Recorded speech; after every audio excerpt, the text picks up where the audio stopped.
Hello everyone, welcome back to the World Conflict Monitor. Please subscribe and like my videos.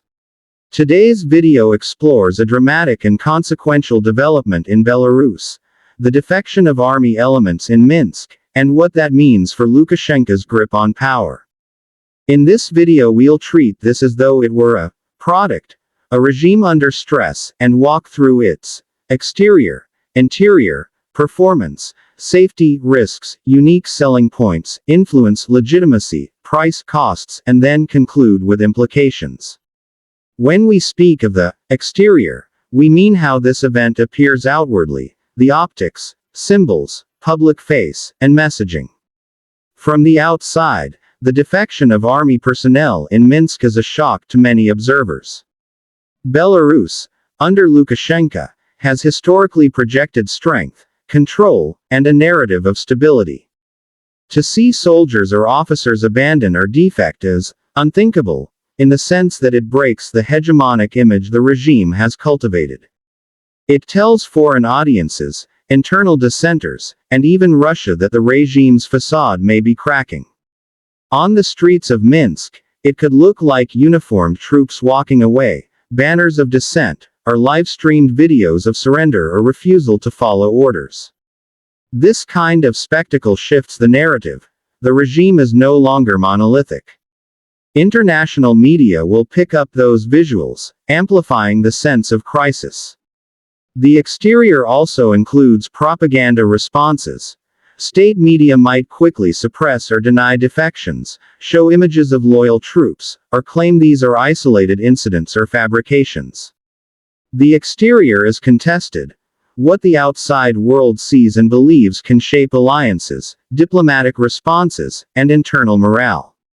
Now turning to the interior, which in this narrative is the deeper, internal dynamics inside the regime, the military, and society. This is where the real struggle is. Internally, the defection signals fractures within the chain of command, loyalty crises, and fear. Officers and soldiers must decide whether to obey old orders or shift allegiance. The interior includes morale. Are troops disillusioned with Lukashenko's leadership? Are lower ranks sympathetic to protesters or experiencing economic hardship? Inside the military's barracks or command centers, there will be tension, secret conversations, risk assessments, and defections en masse or in small groups. The security organs KGB, internal forces may be on heightened alert, conducting loyalty tests, surveilling communications, and purging suspected dissenters. The interior also includes the regime's fear, panic behind closed doors, contingency plans for purges, or negotiating with Russia for security guarantees. The interior is also the subterranean networks, dissidents inside the regime, clandestine communications, bribery, or conspiracies. If high-ranking generals or defense ministers are wavering, that's a lethal vulnerability. The interior is also about cohesion, whether vital organs of the state, military, security, judiciary remain aligned. If more units defect, the interior collapses, and the regime is hollowed out from within. Next, performance refers to how effectively the regime or the dissenting side is able to act, respond, and maintain control. In terms of performance, Lukashenko must quickly mobilize loyal forces to contain the damage, loyal units, interior ministry, paramilitaries, special forces. If he fails, the defectors might seize key installations, media centers, communications hubs, the presidential palace, airports. Performance also means command and control. Can the regime coordinate countermeasures, or is the chain of command disjointed? On the other side, defectors will try to perform surprise operations, propaganda blitz, control territory, and rally public support. The speed and decisiveness of actions matter. A slow or chaotic response by Lukashenko emboldens dissent and signals weakness. Performance will also be judged internationally. Foreign powers may calibrate intervention, support, or condemnation based on how events unfold. If defectors rapidly gain ground and legitimacy, the regime's performance is undermined. Then we consider safety features, that is, risk mitigation, protective measures, fail-safes, and security protocols. From Lukashenko's side, safety features include loyal elite units, underground bunkers, emergency relocation of leadership, communications blackouts, snap arrests, internet shutdowns, security cordons, and fear tactics. He might use the security apparatus to repress or intimidate. Also, alliances with Russia, military support or intelligence act as a safety net. The regime might suspend constitutional norms, impose martial law, or declare emergencies. For defectors, safety features include anonymity, safe houses, pre-planned escape routes, encrypted communications, or third-party support from foreign states or opposition networks. Some may demand guarantees or asylum. The defectors also rely on the public and international attention as protection. If harmed, backlash ensues. But risks are high. If captured, they face trials, torture, reprisals, or summary executions. The balance of safety features is asymmetric.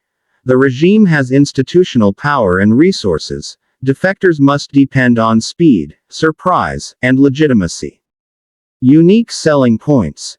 In this context, means the unique advantages, legitimacy, or influence that either side can claim. For defectors in opposition, their unique selling point is moral high ground. They can argue they defected from an unjust regime, siding with people. They can claim bravery and the narrative of saving Belarus from dictatorship. They may attract internal and external support, from diaspora, foreign governments, NGOs, media. Their defection becomes a rallying symbol. On Lukashenko's side, his selling point is stability, continuity, and deterrence.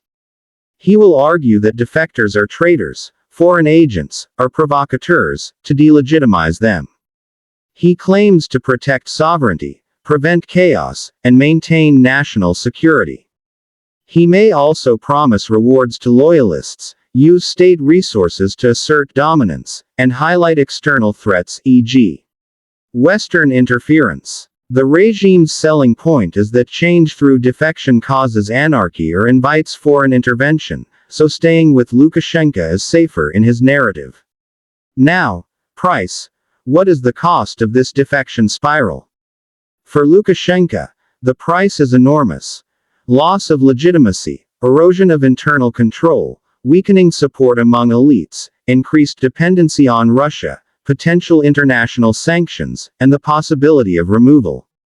Militarily, lost units reduce coercion capacity.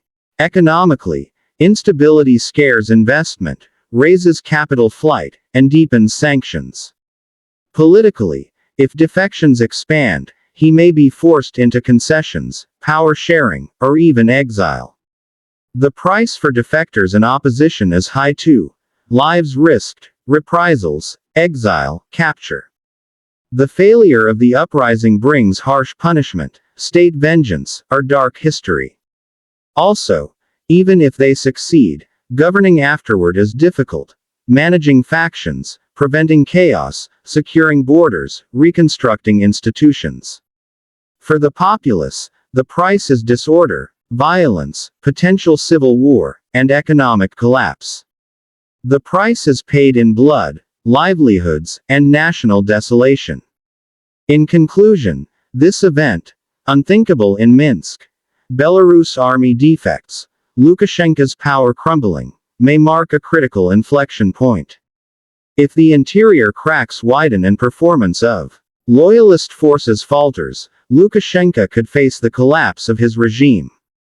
Defectors, by leveraging safety protocols, moral legitimacy, and international attention, may tilt the balance. The price is steep for all sides, but the stakes, regime survival, national trajectory, external influence, are immense. For viewers, this is not just a dramatic headline but a turning moment in Belarus's history. The regime's exterior image is punctured, the interior nerve centers are tested, Performance will decide who holds the capital and critical levers. Safety features will determine who survives. Unique legitimacy claims will sway hearts and minds, and the price may be paid in lives and futures. If you found this analysis useful, please hit like, share this video, and don't forget to subscribe. Let me know your thoughts. Do you think Lukashenko can hold on, or is this the beginning of the end?